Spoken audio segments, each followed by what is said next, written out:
கோவிந்தா கோவிந்தா சொல்றேனே, இதுக்கு மேல எப்படி சொல்றது? கோவிந்தா கோவிந்தா. ம் ஆ சொல்றேன். கோவிந்தா கோவிந்தா. ஐயப்பா சாமியே, ஐயப்பா சாமியே. சரணம் ஐயப்பா. அப்புறம் முருகா.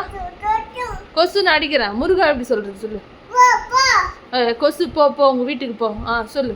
முருகா முருகா முருகா வெற்றிவேல் முருகா சொல்லு. ம் ம் அரோகரா. ஓம் நமச்சிவாய சொல்லு. சரி. ஓம் நமச்சிவாய.